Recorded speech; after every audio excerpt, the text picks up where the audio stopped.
Well, this is how the top of the table looks. 4 points between them, but Arsenal have played one game more. The scenario hasn't changed for Arsenal in that the title will remain in their hands should they avoid defeat at the Etihad Stadium. But dropping points means that Manchester City can afford to do the same elsewhere in their run-in. Well, it started extremely well again, dominated the game, dominated the pitch, and scored 2 beautiful goals. And after that, we made a huge mistake. To stop playing with the same purpose, to score the third and the fourth one, and just think that we can play them around them and maintain that result, and just looked too easy. And on that moment, we give them hope and credit to West Ham because they took it. They did what they did really well. They started to play extremely direct. From there, they went to a long throw, from them a corner, and we really struggled to get out of that game.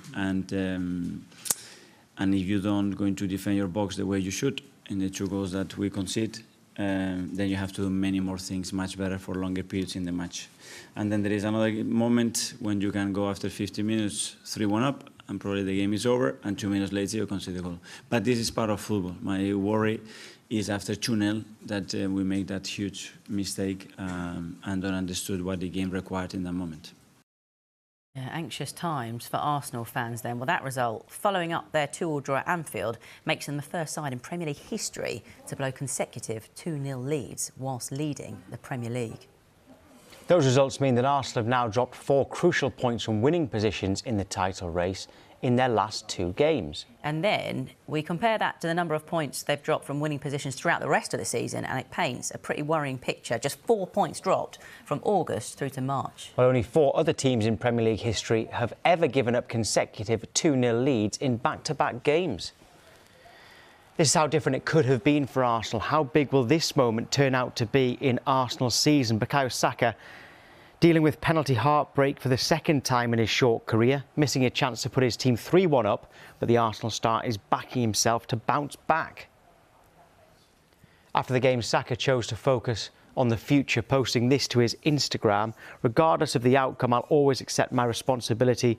Apologies, Gunners. I'll do everything I can to make it right." Manager Mikel Arteta also encouraged his man to look ahead and not dwell on that moment.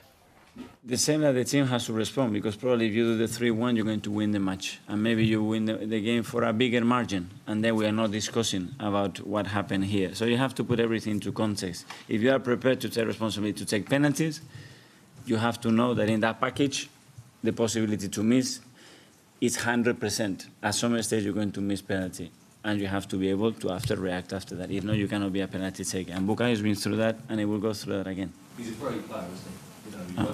For sure, and you have to pick one player to do it. It has to be done. It was a crucial moment. We missed it, and this is football. Right, let's get into the road ahead then in this title race for both sides. Arsenal lead by 4 points. They play next, hosting Southampton on the Friday night football. Should they win that game, they will head to the home of the champions with a 7-point lead for what could be a huge, huge game, a title decider. City, though, will have 2 games in hand. Those games are trips down south to Fulham and a yet-to-be-scheduled fixture at Brighton.